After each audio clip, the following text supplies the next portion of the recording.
As a wife, you still have your own. It's an obligation. The word Islam, we talked about it before, is a dynamic word. So is ilm. Seeking ilm. It's a dynamic word. There is no such thing as Muslim, because if there is a such thing as Muslim already, and that doesn't change, then the meaning that amanu, do not die, women do not die until you are Muslim, would have no meaning. So you have to strive. Jihad is the same. There is no such thing as mujahid. It's a dynamic function. Continuously jihad. Jihad is literally a dynamic term. You see the point? Muhajir is not.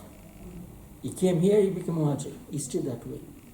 But Mujahid, the moment he stopped, you're not Mujahid anymore. Alim, the moment he stops seeking ilm, you're not Alim anymore. Muslim, the moment you stop doing self, submit to Allah, you're not Muslim anymore. Until death, you have to strive. That ilm, seeking that ilm is obligatory on Muslim. If you want to be Muslim, it's an obligation.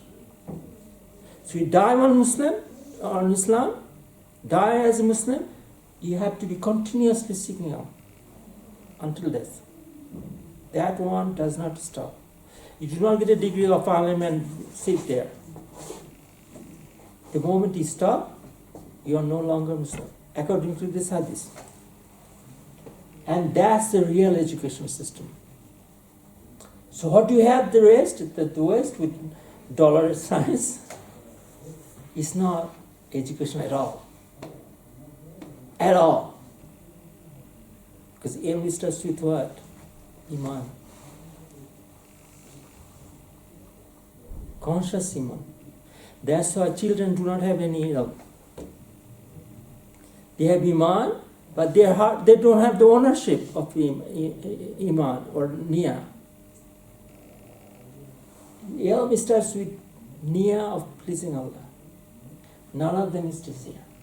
I want to get a job, that's why I'm going to university, you're traveling this path. And sure enough, there's a limit. By the way, I'm not criticizing, but it's not education, there's nothing wrong. It's called training. Right? It's called training. Skill development. So with that, you develop skill, and you are a very good warrior, you are a very good engineer, whatever. But you are not educated. Prophet did not teach how to fight. He did not teach how to make sword. Those were training. He did not even teach a language. He did not know how to write. Those are part of training.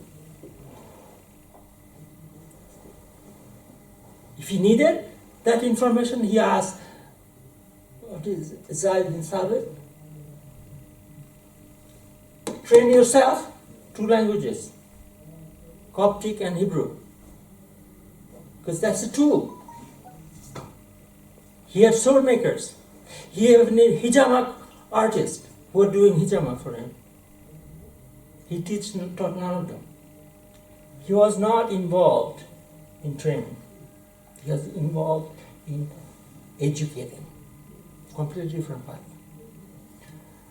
And what happens with that? You become very skilled engineer, then very skilled warrior, very good fighter.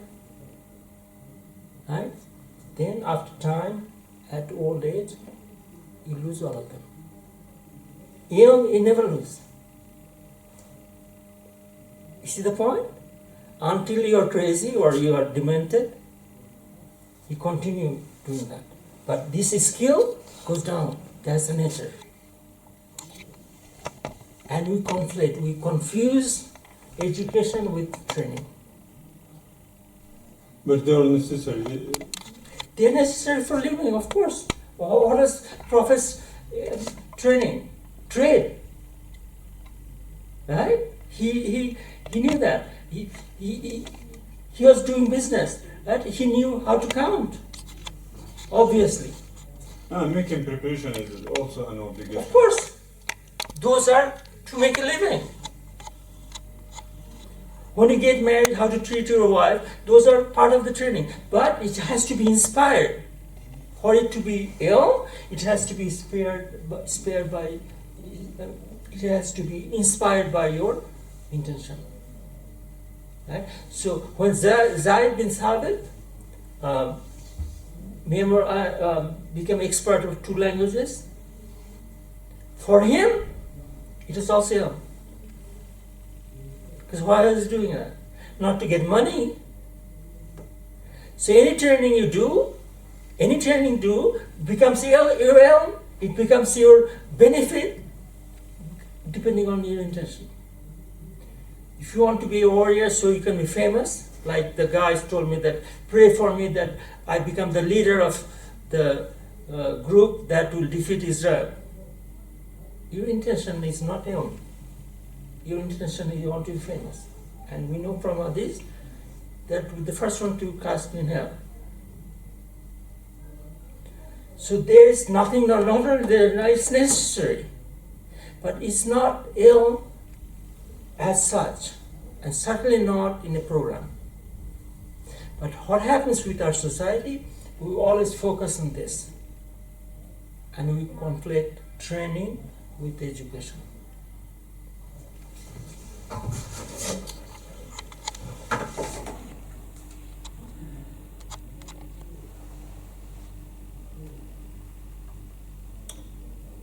There's a quick little story in terms of education and training. See, this guy is a real person, good friend of mine. I found him, he was bankrupt, literally bankrupt. He could not even have a bank account. But I detected that he had very good creativity. He was in business school, he was top student. Then in second year, he realized that this education system is not good. So he quit. He became like a hippie, he had a good life.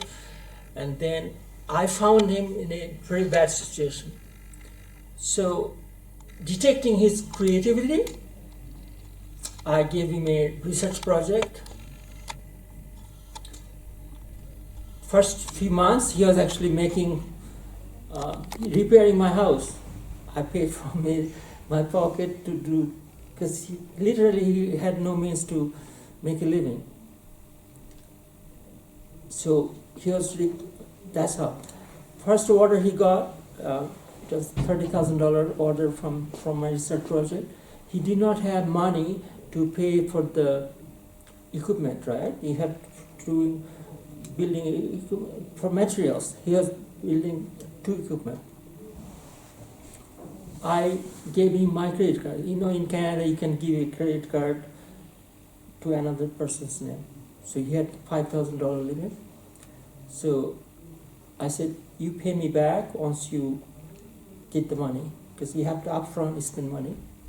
And he started today. This is from his website. He's a famous guy now. I'm an innovator who has developed several environmental protection technologies, including the recovery of marine and Arctic oil spills, wind energy for shipping, and using recycled plastic for structural application. These are all the projects I gave him. You gave him? Yes. And not only that, I financially supported him. And now he's famous.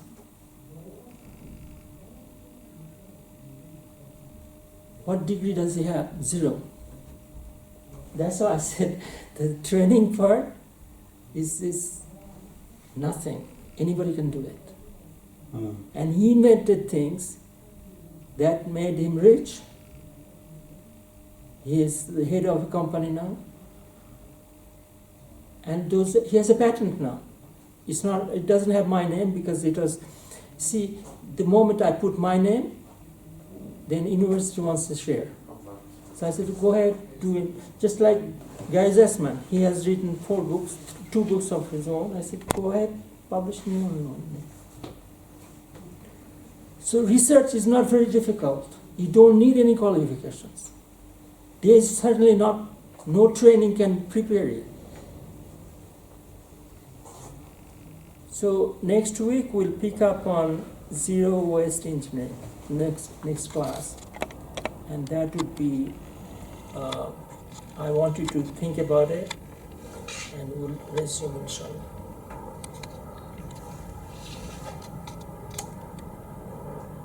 Any question?